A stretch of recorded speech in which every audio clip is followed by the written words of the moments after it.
Hello Year 5, I'm going to read you my new favourite book at the moment called The Circus Ship. The best thing I think about this book is the pictures, so I'm really hoping that I can do the pictures justice in this video. We'll see how we get on.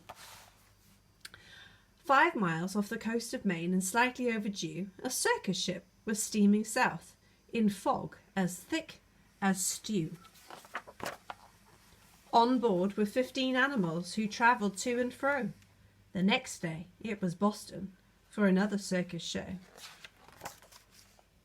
The captain, Mr. Carrington, was honest and sincere. He thought that they should drop the hook and wait for things to clear. But Mr. Payne, the circus boss, was terribly demanding. He stomped up to the helm where Captain Carrington was standing and screamed, "Don't stop! Keep going! I've got a show to do. Just get me down to Boston town tomorrow, sir, by 2. Then came a crash, an awful bash. Things flew into the air. The ship had smashed into a ledge that no one knew was there. The shattered ship began to tip, then sank without a sound. The splashing, thrashing animals swam round and round and round. The captain said to Mr. Payne, "Pray tell, what shall we do? We can't just leave them here to drown. We've got to save them too." "The animals?" yelled Mr. Payne. "Why, sir, what are you, daft? It's me that you should rescue. Pull me up into the raft." "Now ferry me to safety, sir, before I die of cold." "Don't question me," barked Mr. Payne. "Just do as you are told." Through chilly water all night long, the animals swam on until they reached an island beach just before the dawn. They pulled themselves up on the shore, bedraggled, cold and beat, and staggered to the village on weary, wobbly feet. The people in the neighbourhood had just begun to rise. When they saw those animals, they had to rub their eyes. They thought they saw an elephant. But wait, how could that be? And what's that little monkey doing in the cherry tree? Soon animals were everywhere and into everything. There's an ostrich in the outhouse. There's a hippo in the spring. There's a tiger in the tulips. There's a lion on the lawn. There's a python in the pantry. It went on and on and on.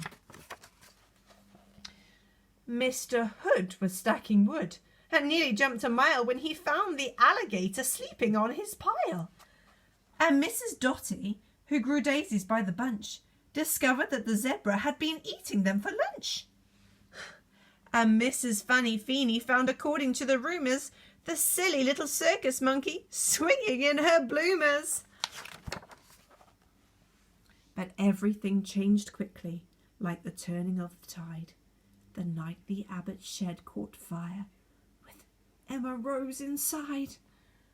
From high above the abbot's farm, the tiger saw the shed. The sight of smoke and fire triggered something in his head. He jumped through flames 1,000 times back in his circus days.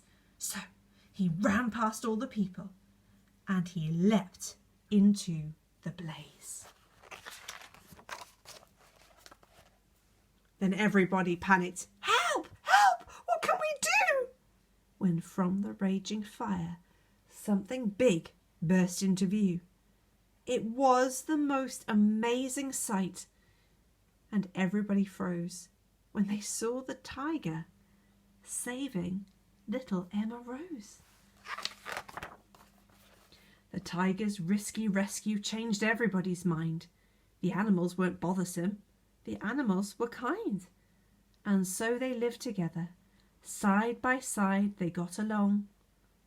It didn't seem like anything could possibly go wrong. Then Little Red, the messenger, came running with the word. Apparently a circus ship had sunk from what he'd heard. The animals are from that boat. They swam in from the bay. The greedy owner wants them back. He'll be here any day. So the people called a meeting, and they quickly hatched a plan. No animal that came ashore would sail off with that man.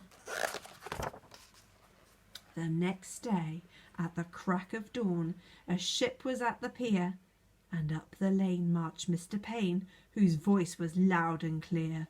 I am the circus owner. My ship sank in the murk. I've come to find my animals and put them back to work. He hiked until he came into the centre of the town. His face was red. He scratched his head. He stood there with a frown. Mr. Payne looked high and low, but still he couldn't see the 15 circus animals in his menagerie. Have a careful look, see if you can see any of the animals.